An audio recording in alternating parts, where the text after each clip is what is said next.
Hello, listeners. Hello, Brisbane Lions Football Club staff. I know you're listening. Hello to my good mate Lex. I know you're also listening. And hello to anybody else who's new to the program. And also our friends at the other podcast that we are friends with. Down the Guts. Make sure you listen to those guys. They are good. Even though I'm a little bit cross with Adam at the moment for writing our football club off for the rest of the season, but I'm sure he'll come around when we start winning again. Well, this is my pre-recorded voice because I'm not in the studio tonight.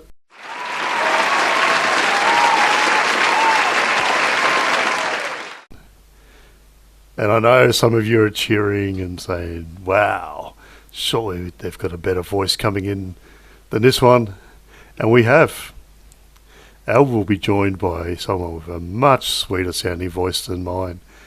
And they, I will not give away their identity, are a much nicer person than me.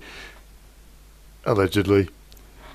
Anyway, I'm in the naughty corner still, in detention, because I didn't put the real Chris Fagan on one of our intros. I had Gene Hackman instead. Not really. I'm actually going to be somewhere else in a meeting that I could not avoid. So Al is in charge of the show tonight, and I'm sure it will be running a hell of a lot smoother than it normally does without the chaos that I allegedly bring. So I'm going to hit that bloody theme music and get the hell out of here, and Al's in charge.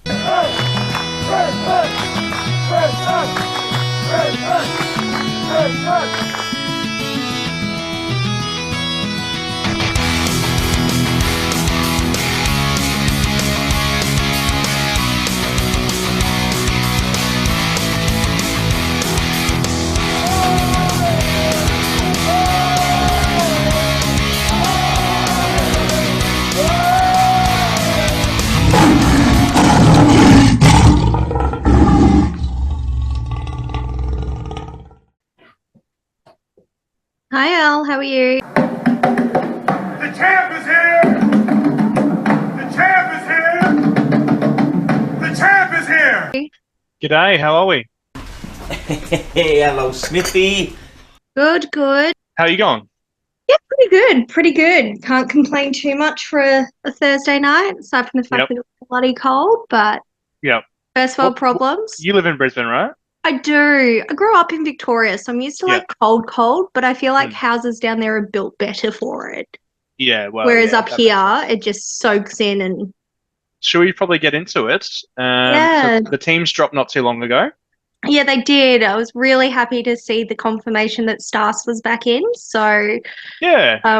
Always keep it with a grain of salt until the teams actually come out. But Yes. really happy he's back, and that injection into our half-back line in particular is fantastic because he's just does such a good job of shutting down forwards consistently. So Yeah, no, I completely agree with that. The interesting thing is, though, so we'll mention the full ins and outs. So we've obviously got Brendan Starcevich, like you said, but Eric Hipwood's back as well.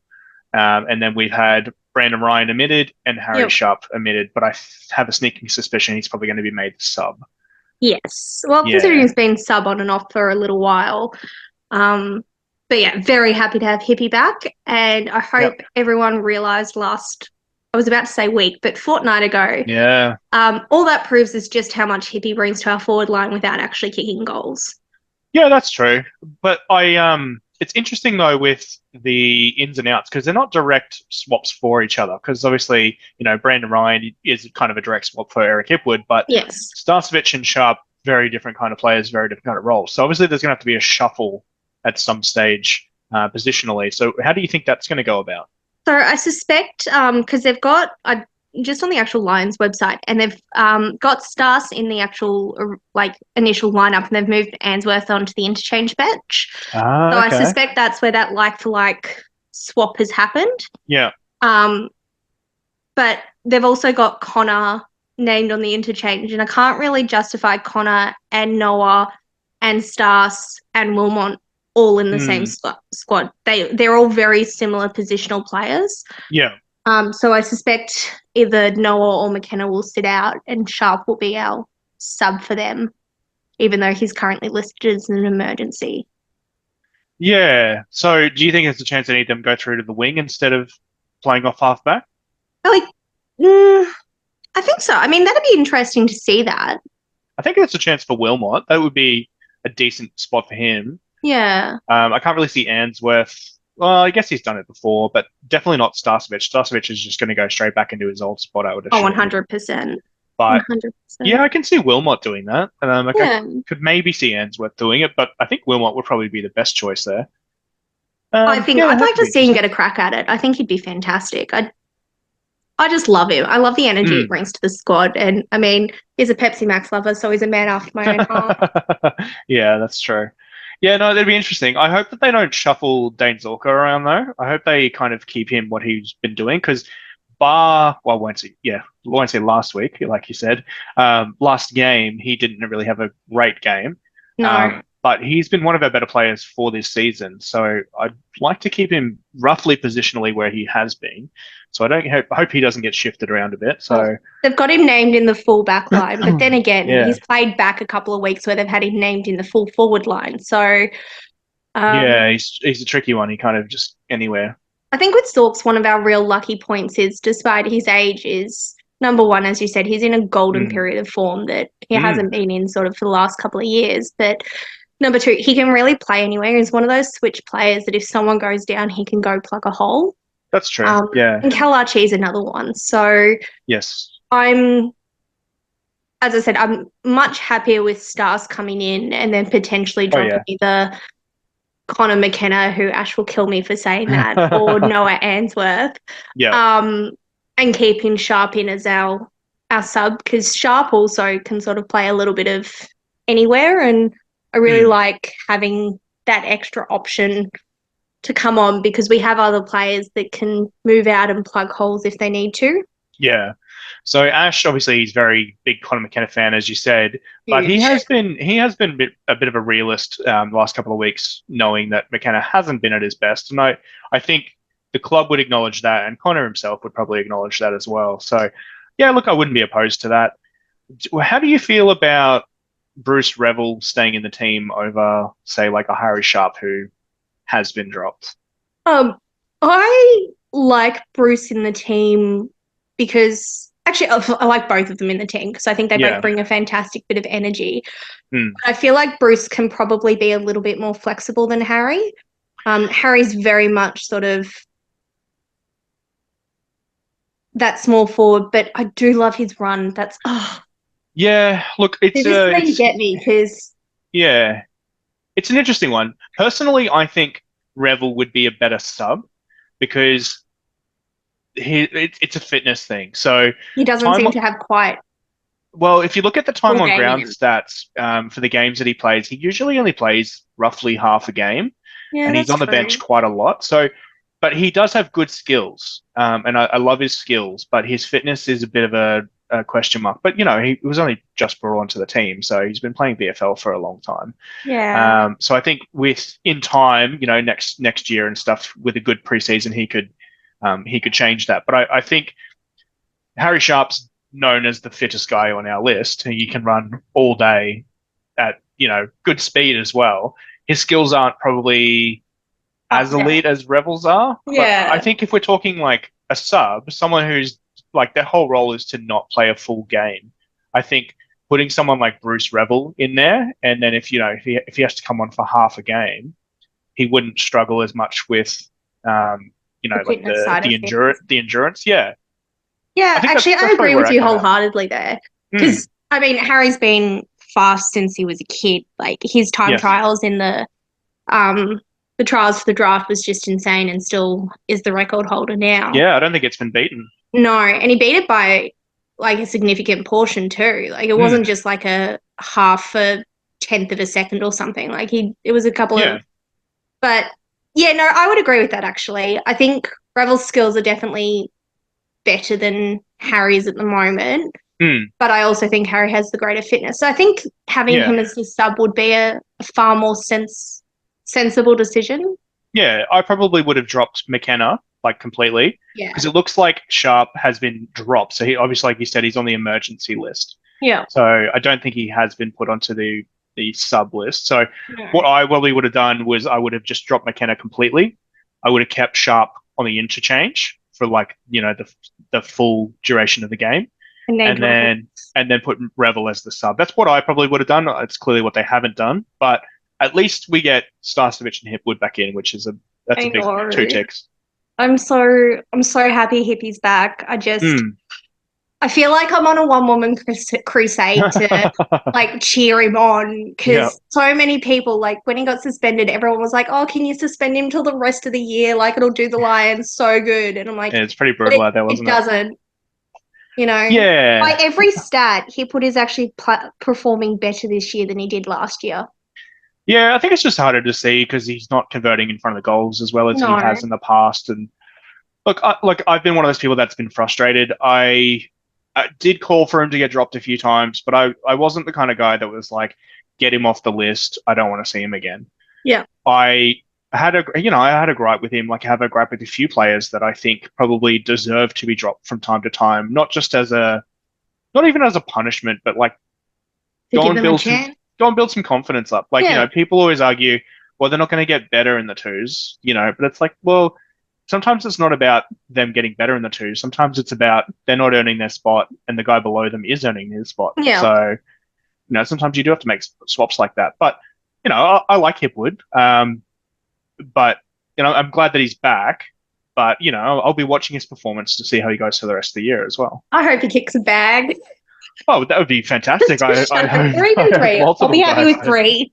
Yeah, well, yeah, I mean, what's a modern day bag? 5 these days? Yeah. Used to be 10. Yeah, look, I'd love that. And I'd love Joe to have a bit of a better game. I'd love for Charlie to do a bit better than he has been doing.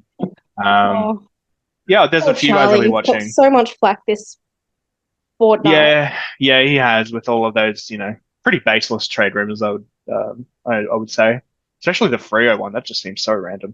I have a mate who's like in at Freo and he's like, "Oh yeah, it's the thing." And I'm just sitting there going, I don't think it is. Like, I think you guys might be. Even That's with so Dash, random. I'm like, are you hearing anything here? Because you know how he's pretty on top of those sorts of rumors. He's like, no, it's just Flagmantle on Facebook. Yeah, no. Yeah, I don't think there's anything to that. And I think he's right. I mean, it kind of popped off when Cal Toomey on AFL.com.au was kind of talking about it, but it wasn't like he's in talks with clubs. It was like he would be good for a club like Carlton. And it's like, well, you've just thrown that into the ether as, completely baseless. That, it's a bit different to, I have some, news that, the list managers are talking to him. It's like a bit different. Also, how would Carlton be able to afford him with Curnow, Mackay, Weeder and Cripps, their salaries? Like, there's... Oh, well, they just go back to their brown paper bag days. Cash in the under the table, I'm going to not comment on that. My dad and sister are both Carlton supporters. Allegedly. Yeah, look, I don't think there's anything in it. I saw a thing today saying that he's pretty happy with where he is, and how could he not be? I mean, he's like the most promotable Brisbane Lion that there is on the list at the moment. Like, he's the king of Brisbane. Like all the kids love him. Like, everyone loves Charlie. Like, he's not even a cult hero because he's the star. Yeah. But he's kind of both at the same time. That's the thing. Like, everyone gets behind him. All you go to the Gabba, all they want to do is sing Country Roads. Oh, yeah. Like, the cheers for him kicking a goal is so much more louder and vocal than the cheers for anyone else, because you're about to sing Country Roads. And I know there's some people that really, really hate the goal songs and hate the celebrations and carry on. But I don't mean to pick on anyone, but I've noticed it about Brisbane fans is we're not as vocal as other fans.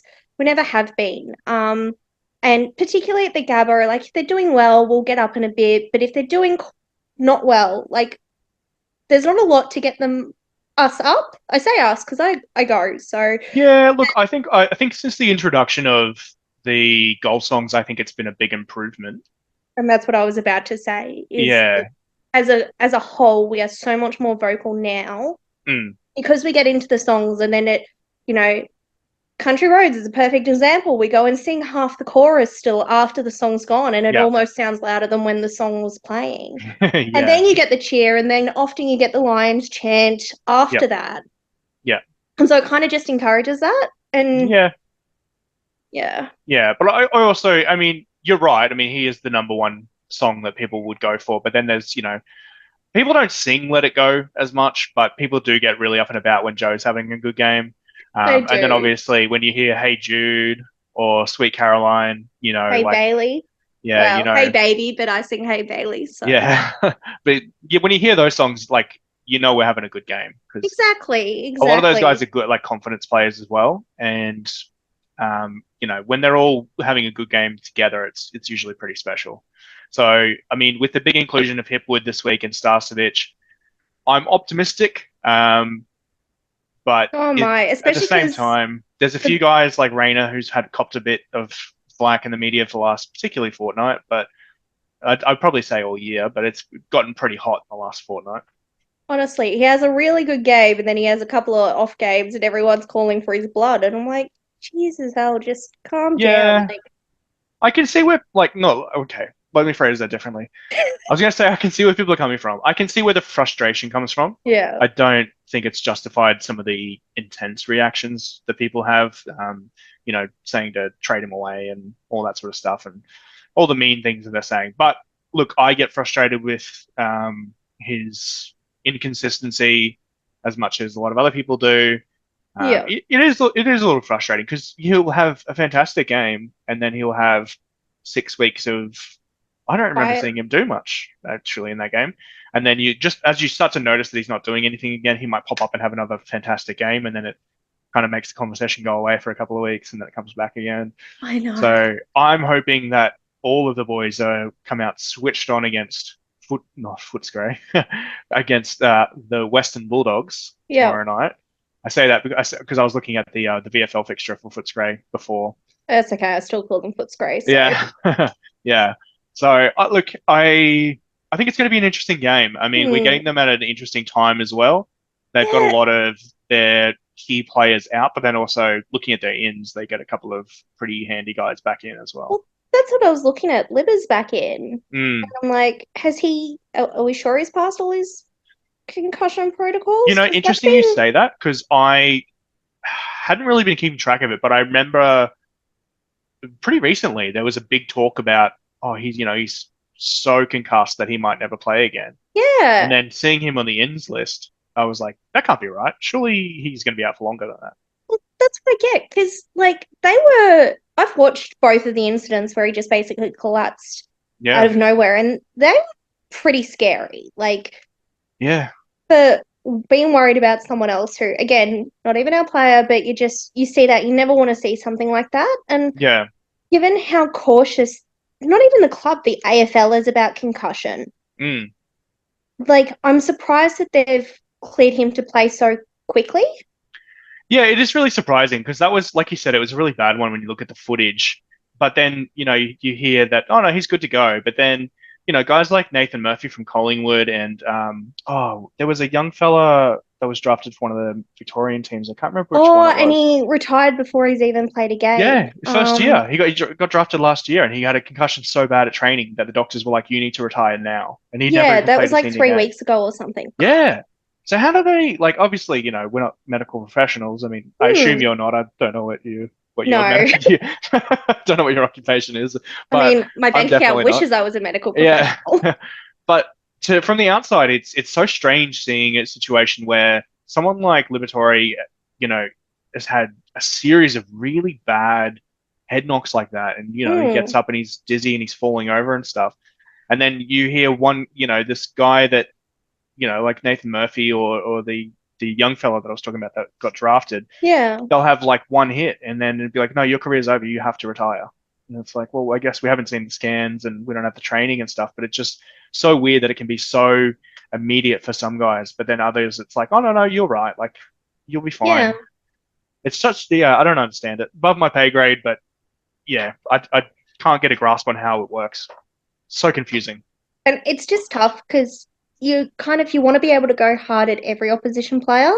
Mm. And I know that if I was a Lions player and I was playing on him, that would be in the back of my mind going, holy crap, what if I like touch him too hard and he has a trip or something? Yeah. And it happens again. Yeah, exactly. I mean, look, Angus Rachel is another example last year. Was that last year or the beginning of this year? That was Can't even last remember. year.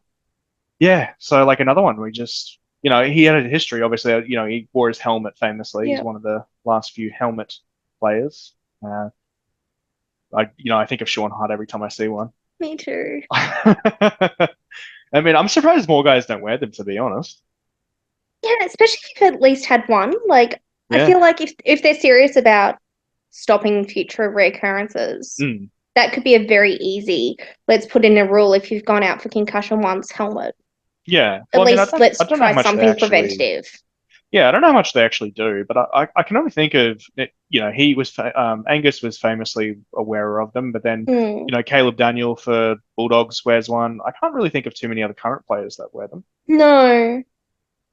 I don't But know I why do like that more the guys D's don't take wear them. Angus's helmet with them everywhere they go. Don't like the D's, but I do like that they do that. I don't mind the D's. There's a few teams that I can't stand with a passion, and regular listeners will know that that's Collingwood and Richmond, particularly the worst. I don't mind Carlton as much. Ash is a big Carlton. I won't say hater, but not fan. Oh no, I'm pretty sure it's hater. Yeah, he can't stand Carlton. I have a soft spot for Carlton because, as I said, my dad and my sister both go for them, and that whole Yeah. side of the family are Carlton fans. So I have such a weird spectrum of reactions to like other teams because there's other teams that I like. Like I like the Swans, I Yep. like the Crows, I like the Eagles, and then there's teams that I hate like Collingwood and Richmond, and then there's Port teams that I'm Adelaide. like, there's teams like yeah, I guess I don't like them, but it's not as strong as reaction as the other two. And then yeah, there's teams that I don't mind, like the Demons and Carlton, and then there's teams that I just forget exist, like St Kilda. Like I'll see a St Kilda highlight, and I'm like, oh yeah, they're in the competition too.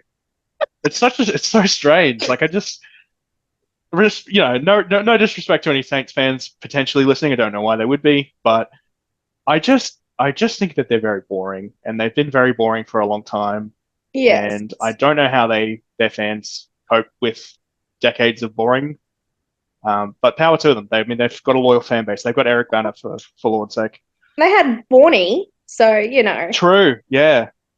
Yeah, they got a pretty good concentration of celebrity fans, actually. they It's do. kind of weird they how that do. worked out. Yeah, I don't know. Should we get on to predictions for the game? I think I always say we're going to win, even when I think we're going to lose, because You're a true fan. it's the reason I don't do footy tipping because I can't tip against my boys, so I just don't do it. Yeah. But I genuinely think we actually will win because I think we'll bounce. Yeah. We've always tended to bounce back after particularly tough losses. Yep. But I think it will be close. So Okay. I'd like to say somewhere around the 3-goal mark. I Okay. reckon. So like 18, 19, something like that. 18, 19, something like that. But definitely under 4 goals or so. Definitely under 4 goals. Okay. Yeah. No, look, it's interesting. I was thinking about it all day today because I knew we were recording tonight, and I took a few things into consideration. So obviously we just had a bye. Yep. We don't tend to play very well coming off a bye. Oh, we play so bad coming We off play the very bye. bad coming off byes. The Bulldogs are playing fairly well at the moment, but they have got some of their better playing players out at the moment. Correct. So I took that into consideration. We had a really crappy game the last game we played. So are the boys going to be fired up? Is Hipwood going to be fired up now that he is back from his suspension? Yeah. So I was weighing it up quite a lot. And the conclusion I came to was that I think we are going to win, but I think it's going to be single point, sorry, single digits, not a 1-point win, but under 10 points. I hope for my heart it's that's not the case. I think it's going to be close, but I don't think it's going to be close all game. Like it's not going to be goal for goal all game. I think it's going to be, they're probably going to get off to an early lead, and then we're going to catch up, and then we might get 1 or 2 goals up on them, and then they're going to have a big lead, and then we're going to catch up again and then just win, I reckon. I think that's how it's going to go down. Well, that would be a cracker of a game, but I already hope for my heart's sake it won't be. Yeah, look, it's tipped to be a pretty interesting game. I mean, I don't know what their injury list is like. I think they're one of the worst ones, like with us, right? Like they've got quite a few guys out. Well, see, that's the tough part about our injury list because it doesn't look nearly as bad.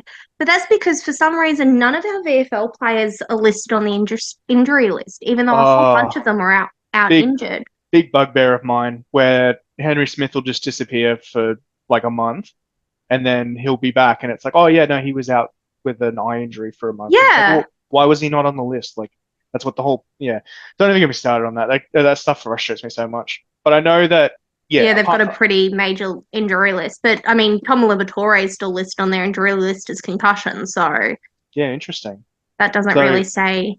I think we've just got the 5 knees now, right? Everyone else is back. Carter Michael, who is our perpetual. But is he playing? He's got VFL? Test, and then we've got the 5 knees plus Will back in 4 to 6. Yeah. So, but I think Carter Michael is a chance for playing VFL. He's listed as Test this week, so.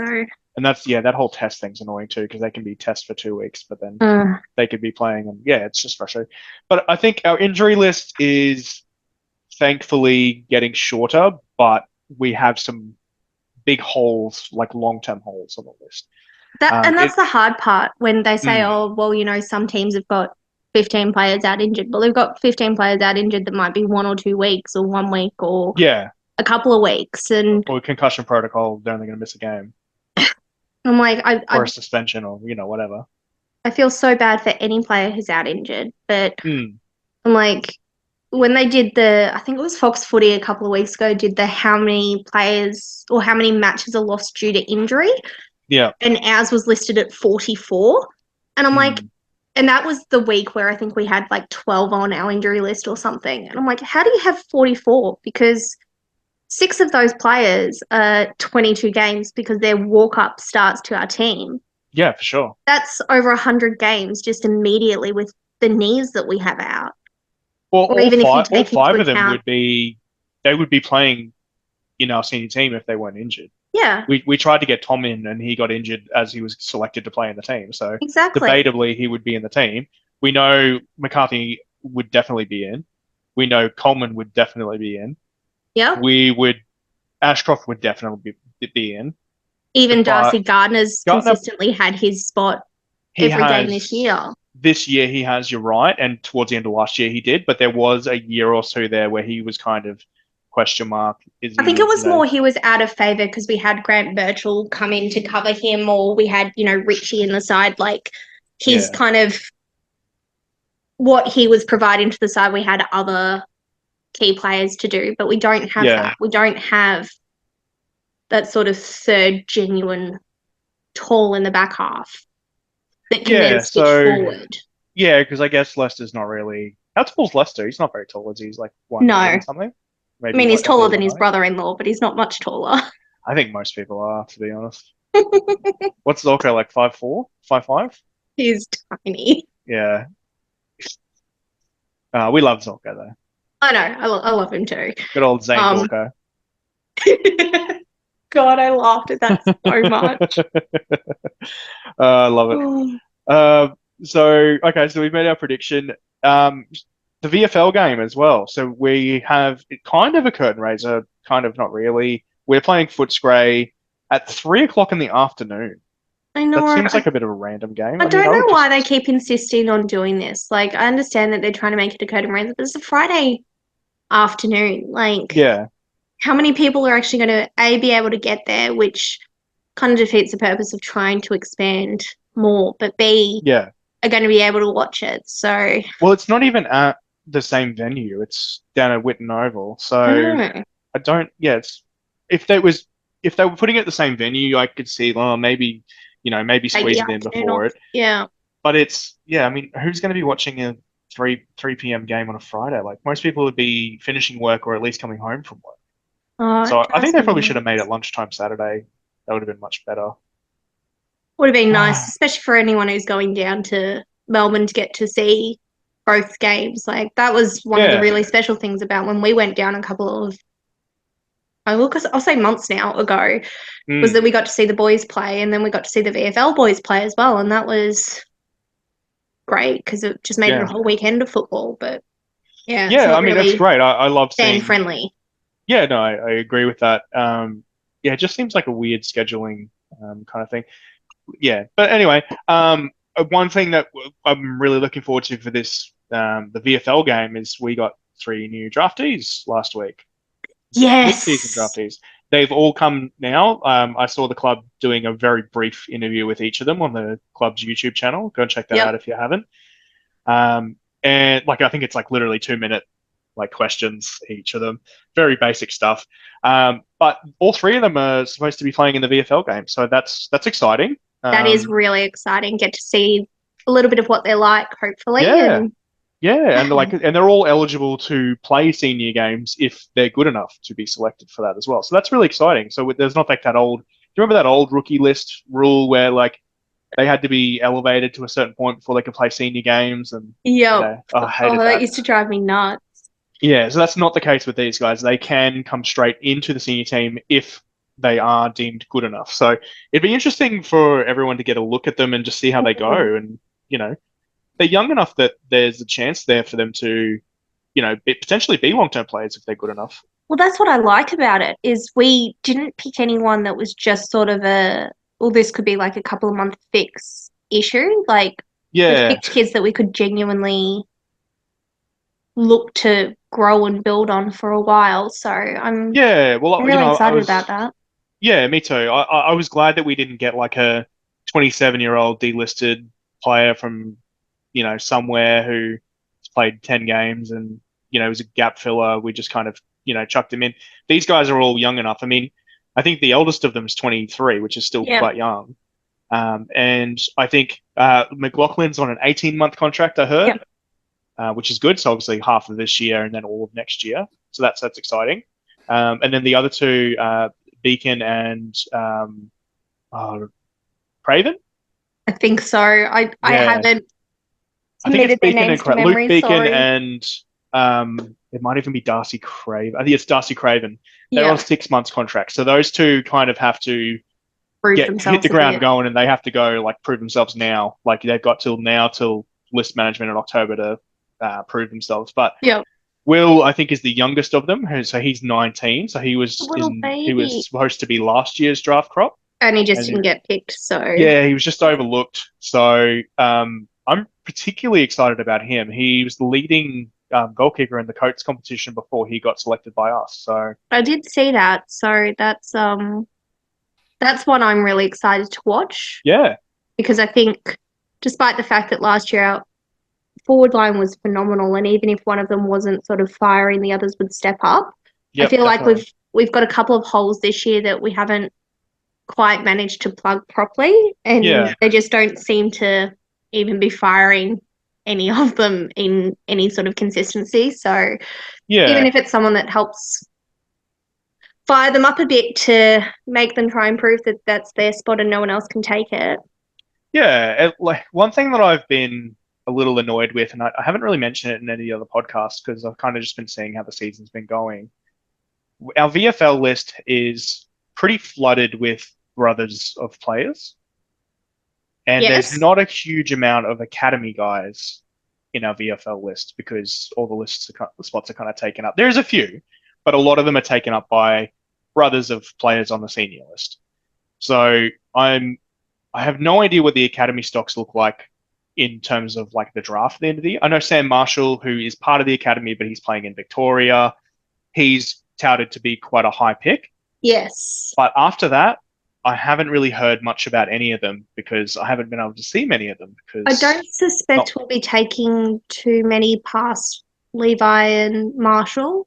Yeah. We'll kind of do what we did with Will and Jasper and took those 2 and sort of didn't really take anyone else this year. Yeah. I mean, someone raised an interesting point. It might have been the Raw deal, I think, where because we took 3 young, promising kind of guys with the mid-season draft, that might have been the way the club went about kind of negating the fact that we aren't probably going to get too many guys at the end of the year. No, I suspect it'll only be the 2 because I suspect all of our points will go entirely to those 2. Yeah, I reckon it's going to be the same where it's going to be 2 quite high draft picks. But I mean, if they're anything like Will and Jasper, who, aside from Will's injury, both pretty much stepped in, and Jasper's injury at the start of last year, Yeah, both stepped in the senior team and have consistently kept their spots. yeah, for sure. That's a I good think win. it's very exciting. And then obviously on top of that, you have, we at this stage we haven't had a good season. We have a fairly decent draft pick at this stage. I think it's know. currently, if we don't move up the ladder, it'll be pick number 6. So I know. I think the club would want to trade that out Of so that course, it doesn't 'cause get absorbed. So that's exciting in itself. Like, we trade that forward to next year, or we get a player in. There's a lot of options there, so it's very exciting. it is. I'm actually really excited for the draft this year. Yeah, me too. I mean, I shouldn't say that. I haven't really paid much attention to it in the last couple of years because we haven't really needed to. I mean, apart No. from the fact that, Will came through 2 years ago and we knew that was going to be exciting, but we didn't really feel the need to top up as much in the last couple of years. I mean, we got Will, Morton, and Kai, and that was a big, exciting one. But they were kind of both unknown before the draft too. Like, they weren't big names that were talked about. No, and even like Dev Robertson, who won not the Larky medal. What's the other one? Larkin. No, the other one, for the non-Victorian teams, basically the Jasper one. The Jasper one? Yeah, so the year Will won the Larky medal, Jasper won the non, like the Quaffle? The Quaffle? Yeah, for like not the Quaffle, like basically every other team that's not Division 1, so not basically Vic Metro, Vic Country. Yeah. So outside of this is going to drive me nuts. I will work out. I'm not sure. But Deb won that one a couple of years ago, so we knew there was some potential there with him. But aside from that, I feel like we've sort of haven't had to rely, because we really haven't had a lot of injuries. This year is the first year where we've been so like consistently beset by injuries. Well, famously, we were kind of seen as a rehab haven for players to come to, and then now it's kind of compounded to be a very unfortunate year. Sadly, McCarthy was one of the guys who came to us for rehab. And look, he had an amazing stretch since we got him until now. I mean, he'd only missed like maybe 1 or 2 games in that time to small things. I think he got suspended once, and I think he had like a week or 2 off for here and there. But I think he's played over 100 games for us now. So I mean, his kids are already father-son eligible. That's a massive tick. Well, so lots to look forward to. On the rehab front, aside from Will's going to be the only one that does a full year of knee rehab for an ACL here. Hippy came back after 10 months. Cam was back training after 10 months, and full blown, and would have played if it wasn't the off season. Like, even our rehab seems to be, for those year-long injuries, seems to be a little bit better up here. I reckon it's the weather. Aside from right now, obviously, because it's stupidly cold. But I don't know, it just seems to be more conducive to healing up from injuries. So yeah, I mean, we've definitely had a good stretch. It's hard to argue up till now otherwise. But yeah, look, it'll be interesting. I think because he has such a big potential and he did it in his first year, which will always be heartbreaking that we never got to see like his full potential in his first year. So I think they're just being as cautious as they can be. I mean, it's going to be over 12 months, I think, by the time he actually comes back. Yeah, it will be close to it. Slightly over. But I can see why they'd be worried, especially after what happened with Tom, because, he did it straight away as soon as... Yeah, bad luck, like the worst of luck. Yeah, that was so bad. I would much rather than be super, super, super careful with Will, because his long-term future prospects are just out of this world. Yeah. Oh, yeah. He could be anything. So, and then it's equally as exciting that he's got a brother who's a slightly different kind of player coming through this year. It's exciting to think of the future. And then people always go on about like. The window's closing, and that's like, Ash and I talked about this in the last couple of weeks. I mean, the amount of talent that we have under the 25-year-old mark is just insane. Yeah, it's insane. Like, even still, but even then, they talk about the window closing. How long was Geelong's window closed for? And then they won a premiership with the oldest list in the league.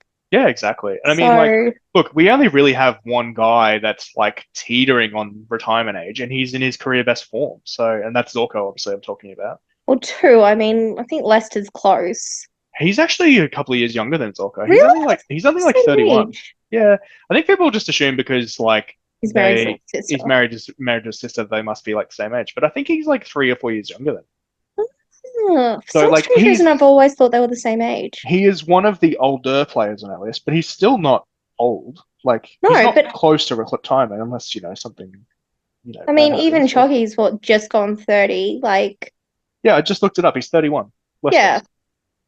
So, yeah, and I'm so I shouldn't talk about this, but I'm going to because he's my favorite player, so I don't care. I'm so excited about the news about Hugh this week. Oh yeah, massive news. I'm just beyond thrilled. Like, he is my absolute favorite player on the Lions list and has been for a few years. So I agree. Well, he's not my favorite player, but I agree that it's exciting news, and I agree that he's a very exciting player.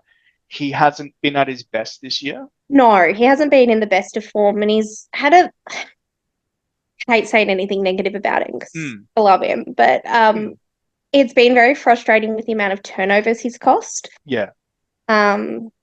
Which isn't usually his style. So I'm just hoping it's a little bit of a form slump and something like this will just give him that confidence to go out and play. What I was getting at is, do you think it was the whole contract being over his head that was mentally affecting? I don't think it was even the contract thing because he's always been someone who's left his contracts till the end of the year. The fact that he's signed it this early in the season says a lot about how much he loves Brisbane. Oh, for sure. I never doubted it for a second. But I do think that the talk about him in the media, the consistent talk about him in the media, definitely wouldn't have helped because it's literally been multiple times a week, every week for a couple of months. So plus, I think as a similar thing, but kind of the opposite. Obviously, Jarrod Berry's contract's up the end of this year as well. So he's not going to be as sought after as Hugh, but he'll still be quite sought after. And I think he will end up staying. But I think he's been playing better footy this year than he has in the last couple of years. And I think that might be because because he has the contract renewal and he's trying to prove himself a little bit more. So I also think he's a bit more settled in his personal life than he has been in past years. Very. And his missus, well, I think they're still only dating, but he and his missus, they have the house and he's really settled down. Yeah, this is Berry you're talking about, not McCluggage. Yeah, Berry, yeah. Yeah. No, Hugh is, I think, our perennial bachelor. So yeah. Very eligible bachelor. He would have apparently he was about 10 years older. I shouldn't say that. That's terrible. He's a handsome fella, and now he's going to be a very wealthy fella as well. So power to him, mate. I'm thrilled that he loves the club enough to have knocked back some of the ridiculous offers that were sort of being touted about. So yeah, I agree with that. I'm definitely glad we have him, but I'm also glad that it got sorted now and not didn't drag on for another 6 months. Me too. Yeah. So do you think Barry will stay as well? I think he will. I think he will as well. I think he will. He's settled here. He's got a whole life outside of football here. It doesn't hurt that his best mates just signed. So true.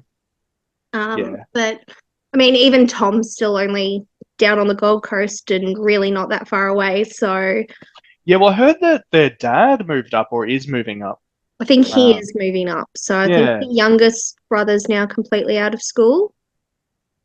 I thought Tom was the youngest brother. I think they have an older brother who's a tradie. I think it's just the three brothers, and I thought Tom was the youngest, Jarrod was the middle, and then the oldest brother doesn't play footy. I think he's a tradie. Yeah. I always thought it was the other way around. Jarrod was the oldest, Tom was the middle. I don't know. All I know is that, they've got a fantastic community down where they came from. But I also know that it'd be tough for their dad, particularly without mum around. So yeah, of course. Yeah, I think he's up here now, but I don't know for definite. Yeah, no, I think you're right. It's either it has happened or it is in the works to happen. I've heard something about it recently. I think it might have even been Ash that mentioned it to me. And look, unless he's going to the Suns with his brother, I don't think it would make much sense for him to change club. I can't see him going to the Suns. I don't think he No. likes the Suns very much. So No, and I think the only reason Tom went there is because he wasn't getting any opportunities. I think if he was as mainline as his brother, he probably would have just stayed. I think the hard part was Tom and Jarrod played very similar roles. So Yeah, I mean, I think I've only seen a couple of games with Tom since he moved, but he seems to be playing a lot better than he was when he was playing for us. definitely. But part of that, I think, is you get the opportunity and you flourish. It's kind of like Ben Keys. True.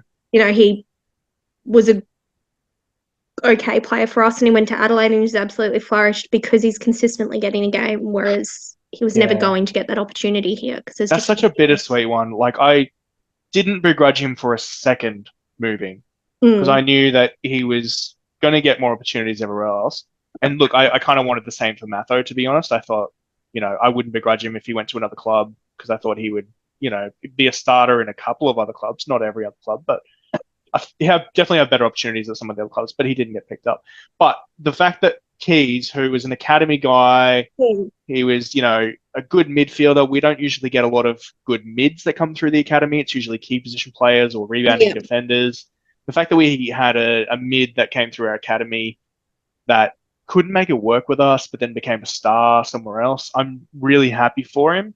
And I don't begrudge him for a moment for going and doing it, but I wish it happened. I wish it clicked with us, Yep. The Hunter Harrison medal. Hunter Harrison medal. That's been driving me nuts this whole time. But Ben Keys, that's what reminded me. So he won that. God, when was his draft year? Like 2014, 15? 15, because he was same as Hipwood. Yep. So he won Matho. the Hunter Harrison medal that year, which is the one Jasper won the year that he and Will got drafted. Yeah. Oh well, he seems to be doing much better down there. He's easily like their top 3 players. I know. Which is good for them, but sad for us. But very at the same time, bittersweet. but at the same time, we're not struggling for talent either. So No. it's kind of a win-win, I guess. Anything else you want to mention before we head off? No, I'm pretty excited. I'm just happy that our boys are. Hopefully, I'm going to say we're going to have a good game. Yeah. We're going to have a win. I'm going to be super positive about it. Because I want to go into the game next week against St Kilda with a win at our back. So. Yeah. Look, I'm not even looking forward to the St Kilda game. Like I said before, it's just such a weird team. Friday night game next week too. I'm like. Yeah. We didn't. Yeah, but looking at the fixture, we don't have many Thursdays or Fridays going. No, they're all like Sunday and Saturday. Every other game this year at the Gabba from the second half of the fixture is either a Sunday or a Saturday afternoon. Yeah, we got demoted because we didn't have a good start to the season. So we're not exciting enough anymore. We got relegated to our old time slot. Remember how many Sunday games we used to get in the oh my God, it was always Sunday 2013 to afternoon. 2019 era? But, I mean, I'll still go. It's a little course. more of a pain because it ends up cutting out the whole day as opposed to just sort of the evening. So Yeah. But like you said, Friday tomorrow night and then Friday next week. Look forward to that. exactly. But yeah, it'd be interesting. Hopefully we don't have a slow start, because the bye. Hopefully we come out swinging and have a good game. No, hopefully, and then it'll be nice to be back home next week for the first game in. We've had one game in 5 weeks at the Gabba. I was going to say, it feels like an eternity. It really has, and I'm not pleased with this fixturing. Either side of the bye is not okay. Yeah. They've done it to us a couple of years in a row, and it just means we don't play, and then, yeah. Yep, not keen. Anyway, thanks for jumping on with me tonight. I really appreciate it. Thanks for having me. For those who are listening and are wondering why Ash isn't on here, but they may have caught that Ash did hit a solo episode a couple of days ago. He just wasn't free tonight. So the usual, I wanted to wait until the teams dropped before we did an episode, but he was just a bit busy at the time, so he couldn't jump on. That's why he jumped on for a solo episode a couple of days ago. But next week we'll be back on both at the same time to do our wrap up of what happens this weekend and then another episode previewing the St Kilda game. Perfect. So thanks again for joining me, Deb. Thanks for having me. hopefully we'll come. You'll come back on another time again. We love Anytime. I having you enjoy having around.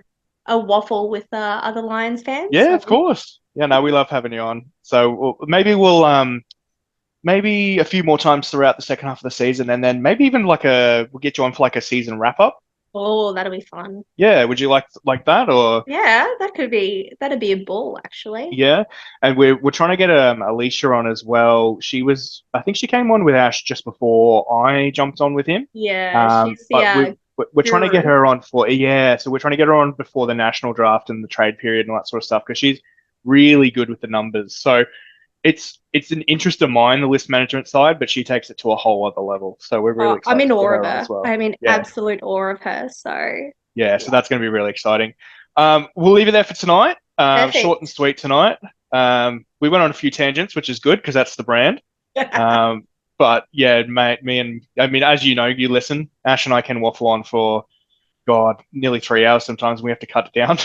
That's okay. Ash and I have had a couple of conversations offline like that. So Yeah. I'm never going to judge anyone else. No, it's good fun for though. doing the same. That's what we do. It's good fun. Yeah. Perfect. Okay. All Well, right. I'll let you go. Yep. And yeah, we'll hopefully we get a win tomorrow night. Yeah, go Lions. Go Lions. See ya. I am. Bye-bye. All right, well, thanks to Al and Deb for holding the fort for me tonight while I was unavailable for a period. And just after they wrapped up, the news dropped. Well, it may have dropped earlier, but I only just got the news. Is that Bruce Reville, and it's Reville, not Revel, as I've been calling him, so my apologies to Bruce and his family, has re-signed an extra 1 year contract extension until the end of 2025. So that's excellent news for Bruce and for the football club and for the fans and everybody, really. So hopefully we get to see a lot more of Bruce between now and the end of 2025 and beyond. All right, well, thanks for listening, and we'll see you again early next week to wrap up the game. Thanks, guys.